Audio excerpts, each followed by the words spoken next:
Viewers हम study कर रहे हैं टेंसेस ऑफ वर्ब का जो यूजेज होता है इसके टॉपिक को, और इस सिलसिले में अभी हमारा प्रेजेंट इंडेफिनिट टेंस चल रहा है और प्रेजेंट इंडेफिनिट टेंस का ये 5वां पार्ट है, 5th वीडियो है और 5th वीडियो का भी आगे ये बी पार्ट है, यानी सब पार्ट इसका, यानी इससे पहले हमने एक ए पार्ट डिस्कस किया है इसी टॉपिक के ऊपर और फिर अब बी पार्ट डिस्कस कर रहे हैं। वीडियो को स्टार्ट करने से पहले आपकी जो एक अहम मुद्दे की तरफ दिलाता जाऊं, ये नोट्स मैंने यहाँ पे लिखे हुए हैं, इनको एक दफ़ा से रीड कर लें, समझ लें, ये आपके लिए मुफीद साबित होंगे इस वीडियो को समझने के लिए। जी, आप आते हैं टॉपिक की तरफ। हम एक्चुअल में स्टडी ये कर रहे हैं व्यूवर्स के डिफरेंट टेंसेस हमने पहले सीखे हैं, उसके बाद अब उनका यूजेज देख रहे हैं। होता यह है कि स्टूडेंट जो है वो हेडिंग से कंफ्यूज हो जाते हैं। एक टेंस की हेडिंग से जो टेंस का यूज समझ में आ रहा है मोस्टली होता वही है, लेकिन उसमें एक्सेप्शन होती है। ठीक है, यानी जैसे कि अब प्रेजेंट इंडेफिनिट टेंस है, ये हम किसी प्रेजेंट के दौर में किसी प्रोग्रेस काम को प्रोग्रेस में है कंटिन्यूस काम को एक्सप्रेस करने के लिए भी यूज कर सकते हैं। यहाँ पे अब स्टूडेंट कंफ्यूज होते हैं क्योंकि स्टूडेंट्स ने ये टेंसेस के दौरान पढ़ रखा होता है कि अगर जमाना हाल में प्रेजेंट के अंदर अगर कोई काम जारी है तो उसके लिए प्रेजेंट कॉन्टिन्यूस टेंस यूज होता है, और ये बात ठीक भी है, लेकिन वही बात कि एक्सेप्शन है। बाज़ दफ़ा आप प्रेजेंट इंडेफिनिट टेंस को भी प्रेजेंट कॉन्टिन्यूस टेंस की जगह पे इस्तेमाल कर सकते हैं, यानी एक काम आपका प्रेजेंट टाइम में जारी है तो उसको कॉन्टिन्यूस टेंस के बजाय आप इंडेफिनिट या सिंपल टेंस एक्सप्रेस कर सकते हैं। इसके पार्ट ए के अंदर हमने उस बात को, उस चीज़ को डिस्कस किया है डिटेल में कि हम कौन सी सिचुएशन में जो है ना वो हम प्रेजेंट कॉन्टिन्यूस के बजाय प्रेजेंट इंडेफिनिट टेंस यूज करेंगे। इस पार्ट के अंदर ये चंद वर्ब्स की लिस्ट है, इनको आप मेमोराइज कर लें और ये बात जहन में रखें कि इनमें थोड़ी बहुत एक्सेप्शन है कि ये कंटिन्यूस फॉर्म में यूज हो सकते हैं, लेकिन अगर आप मोस्ट ऑफ द टाइम इनको इंडेफिनिट फॉर्म में यूज करेंगे इन वर्ब्स को, तो आपके लिखने में खूबसूरती पैदा होगी और एक मैच्योरिटी जो है वो झलकेगी आपकी राइटिंग के अंदर। तो चले देखते हैं। प्रेजेंट इंडेफिनिट और simple tense is used with the following verbs. Present indefinite tense is used instead of present continuous. जी, यानी ये जो लिस्ट है इन वर्ब्स के साथ आपने कोशिश करनी है कि आप कॉन्टिन्यूस टेंस को यूज ना करें, आप इंडेफिनिट टेंस को यूज करें। अभी हम आपको बताऊंगा तो ये आपको क्लियर हो जाएगा। जी, अब सबसे पहले जी वर्ब्स ऑफ थिंकिंग, यानी सोचने से रिलेटेड आपके जो भी वर्ब है, जैसे कि mind, think, suppose, trust, believe, consider, know, imagine, imagine, remember, mean, agree, understand, forget. इसी तरह जो आपके अपीयरिंग जो है नेचर के जो वर्ब्स हैं, जैसे लुक, सीम, अपीयर, इसको आप जो है कॉन्टिन्यूस फॉर्म में कोशिश करें कि ना यूज करें। इसी तरह जो परसेप्शन है, जो आप डिजायर है, फील, प्रीफर, होप, इसी तरह जो आपके जो हैव है, जो पोजेस के मीनिंग दे रहा होता है वर्ब, और इसी तरह जो बी वर्ब है except passive use, passive use के अंदर जब आप बी सीरीज के वर्ब यूज कर रहे हैं तो फिर तो आप उसको कॉन्टिन्यूस में कर सकते हैं, लेकिन इसके अलावा यानी जब एक्टिव वॉइस में आप यूज कर रहे हैं तो कोशिश करें कि आप इन्हें कॉन्टिन्यूस फॉर्म में यूज ना करें।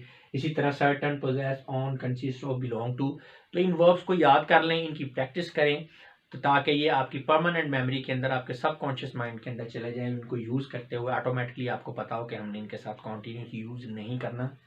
थोड़ा सा परेशान आप हो सकते हैं स्टार्ट में कि आपको थोड़ा सा जहन में रखना पड़ेगा कि यार यहाँ पे क्या ये कॉन्टिन्यूस लगना था इंडेफिनिट, लेकिन जब प्रैक्टिस हो जाती है फिर ये आपके नेचुरल फ्लो के अंदर ये चीज़ें आ जाती हैं, फिर आपको इनके बारे में इतना बॉदर नहीं करना पड़ता। तो वही बात फिर मैं बार बार कहता हूँ हर वीडियो में कि practice is a key to success while you are learning a language. जब भी आपको लैंग्वेज सीख रहे हैं तो प्रैक्टिस की सारी गेम है।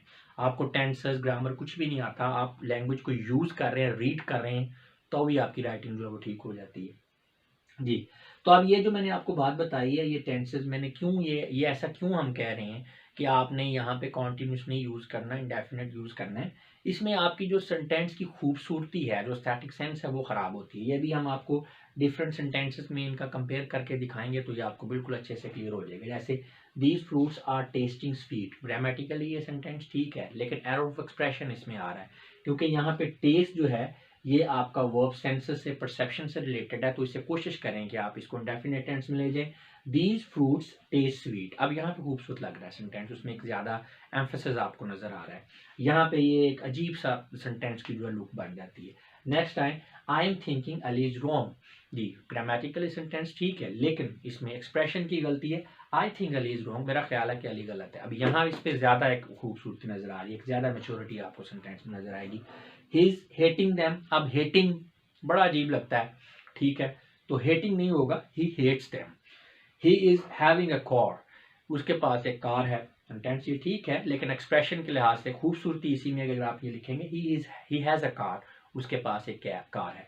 अब ये जो मैंने वर्ब्स आपको बताए हैं कि इसमें आपने इंडेफिनेट के बजाय कॉन्टिन्यूस के बजाय इंडेफिनेट यूज़ करना, इसमें छोटी सी एक्सेप्शन है। एक्सेप्शन क्या है कि बाज़ औक़ात ये जो वर्ब्स हैं ये इनका जो फर्स्ट मीनिंग है वो नहीं दे रहे होते, बल्कि सेकेंडरी मीनिंग दे रहे होते हैं, किसी और कॉन्टेक्स्ट में यूज़ हो रहे होते हैं। तो ऐसी सूरत हाल में फिर हम इनको कॉन्टिन्यूस में यूज़ कर सकते हैं, यानी बल्कि बाद जगह पे इनको कॉन्टिन्यूस में ही यूज़ करना प्रॉपर होगा। ये चीज़ें हर आपको प्रैक्टिस से आ जाएंगी, परेशान नहीं होना आपने जी। अब वो एक्सेप्शन वाली बात भी मैं आपको बता दूँ। However with the change of meaning the above mentioned words can be used in continuous tense, यानी जब मीनिंग चेंज हो जाता है, डिफरेंट कॉन्टेक्स्ट के अंदर ये वाले वर्ड्स यूज हो रहे हैं, तो फिर जो है ये आप इसको कॉन्टिन्यूस फॉर्म में यूज कर सकते हैं। जैसा कि Fayaz is tasting the pudding to see if it is delicious. अच्छा, अब यहाँ पे Fayaz taste the pudding to see if it's delicious, ये भी ठीक है, लेकिन यहाँ पे आप कॉन्टिन्यूस यूज कर सकते हैं।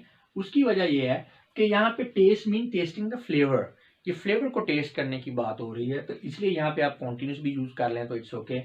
He is thinking of playing the match, अब वो मैच खेलने के बारे में सोच रहा है। अब सोचने का मकसद ये नहीं है कि आपने किसी चीज के ऊपर पॉन्डर करना है, यानी गौर फिक्र नहीं कर रहा है यहाँ पे बंदा। अब मैच खेलने पे क्या गौर फिक्र करना है, सोचने का थिंकिंग का मतलब यहाँ पे है कि आइडिया आया आपके जिन में कि यार ये काम करना चाहिए। तो यहाँ पे थिंक ऑफ, ये जो लफ्ज है think of refers to consider the idea of, यानी आप एक आइडिया आपके जहन में आ रहा है कि यार मैच खेलना चाहिए, तो यहाँ पे आप थिंक के बजाय थिंकिंग ऑफ लगा सकते हैं, बल्कि यहाँ पे लगाना भी थिंकिंग ऑफ ही चाहिए। इसी तरह दे आर हैविंग डिनर, अब यहाँ पे मैंने जैसे आपको बताया था कि जो हैव है इसको आप कोशिश करें कि हैविंग में ना लेकर जाएं, इसको आप डेफिनेट में रखें। यहाँ पे हैविंग इसलिए है कि यहाँ पे दे आर हैविंग डिनर, वो खाना रखते हैं नहीं है।